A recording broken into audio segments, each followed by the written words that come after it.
Hello, and welcome to Do You Really Care? Okay, people, let's be honest for a second. If you walk past a group of teenagers today, what are you more likely to see? A cigarette or a vape? Exactly. We were told that vaping was supposed to end smoking, but instead, it feels like we just created a brand new addiction.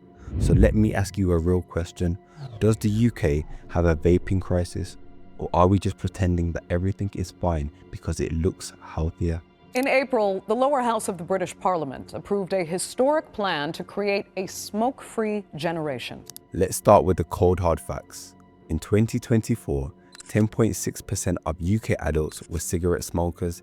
That's 5.3 million people. Now here's where things flip. 5.4 million adults now vape. For the first time ever, vaping has overtaken cigarette smoking in the UK. Now that should have been a victory moment, right? Because rights or entitlements in any way, and indeed we want to help them to quit. We are supporting them by almost doubling the funding for local stop smoking services. But instead this bill is looking to the future to give the next generation the freedom to live longer, healthier, more productive lives. But instead of fewer people becoming addicted to nicotine, we just changed the delivery system. Same addiction, new packaging. And unlike cigarettes, vaping doesn't come with the social shame anymore. You're not a smoker, you're just someone who vapes. The difference matters. Let's rewind for a second.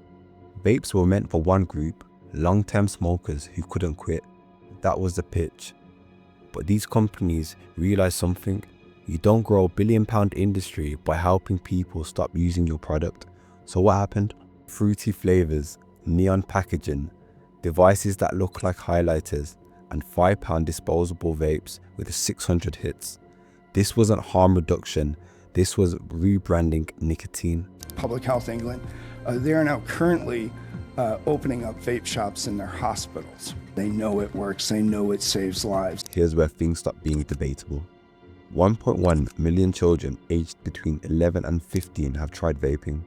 Let me say that again, over 1 million kids. About 400,000 children are vaping right now at this very moment. Crazy. Before anyone says it, no, they were not smokers at first. This is nicotine addiction from scratch. Let's be very clear about something. This is textbook corporate marketing psychology.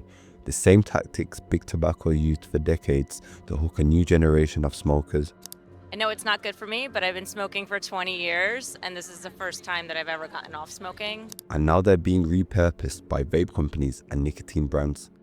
They only care about lifetime customers, and they've known this since the 1950s that the earlier someone starts nicotine, the more likely they are to stay addicted for life. Smoking among young people was on the decline. We were winning, and then they introduced a product that smells sweet, doesn't leave ash, and doesn't look dangerous. This is the same psychological hook used in cigarette ads back in the day. Anyone remember Joe Camel, a cartoon character that was more recognized by kids than Mickey Mouse at one point, and drove youth smoking up simply because it looked appealing?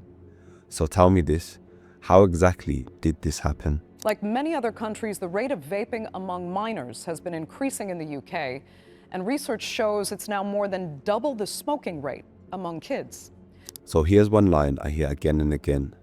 Vaping is safer than smoking, sure, and so is getting punched rather than getting stabbed, but I wouldn't recommend either.